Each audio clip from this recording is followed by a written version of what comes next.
അവൻ പൊട്ടനാണെന്ന്, അവനെക്കൊണ്ട് വലിയ കഴിവൊന്നും ഇല്ല. എന്നാൽ മറ്റവൻ അങ്ങനെയല്ല, നല്ല കഴിവുള്ളവനാണ്, പഠിക്കാൻ മിടുക്കനുമാണ്. പലപ്പോഴും നമ്മുടെ മക്കളെക്കുറിച്ച് നമ്മൾ പലരോടും പറയാറുള്ളതാണ്. അപ്പോൾ നമ്മൾ മിടുക്കനാണെന്ന് പറയുന്നവൻ പലപ്പോഴും മറ്റുള്ളവരുടെ മുന്നിൽ തല ഉയർത്തി നിൽക്കുകയും പൊട്ടനെന്ന് പറയുന്നവൻ അനേകരുടെ മുന്നിൽ തല താഴ്ത്തി നിൽക്കുകയും ചെയ്യുന്ന ഒരു രംഗം പലപ്പോഴും നമ്മൾ കാണാറുണ്ട്. അതിന് കാരണക്കാർ മക്കളല്ല. ഒരുപക്ഷെ പഠിക്കാൻ ചിലർക്ക് കഴിവ് കുറവായിരിക്കാം, ചിലർക്ക് കഴിവ് കൂടുതലായിരിക്കാം.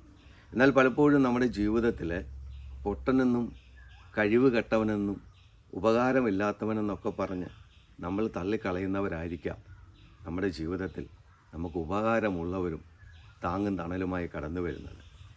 മിടുക്കനെന്നും കഴിവുള്ളവനെന്നൊക്കെ നമ്മൾ പറയുന്ന നമ്മുടെ മക്കൾ വിവാഹം കഴിച്ച് അവരുടെ ജീവിത പങ്കാളികളുമായി വിദൂരങ്ങളിൽ നല്ല ജോലിയിലൊക്കെ മക്കളുടെ മക്കളുമൊക്കെ ആയി കഴിയുമ്പോൾ പൊട്ടനെന്ന് പറഞ്ഞ് നമ്മൾ തള്ളിക്കളഞ്ഞ ആ മകനോ മകളോ ആയിരിക്കും ഒരുപക്ഷെ നമ്മുടെ ജീവിതത്തിൽ അവസാന നിമിഷങ്ങളിൽ നമുക്ക് അല്പം വെള്ളം തരാൻ നമ്മുടെ കൂടെ ഉണ്ടാകുന്നത്.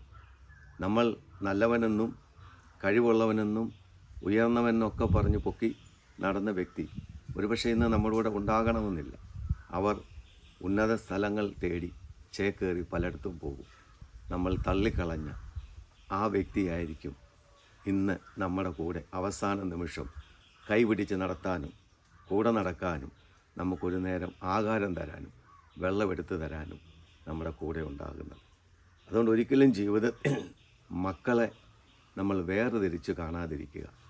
ആരാണ് നമുക്ക് ഉപകാരപ്പെടുന്നതെന്ന് നമുക്കൊരിക്കലും നിശ്ചയിക്കാൻ സാധിക്കത്തില്ല.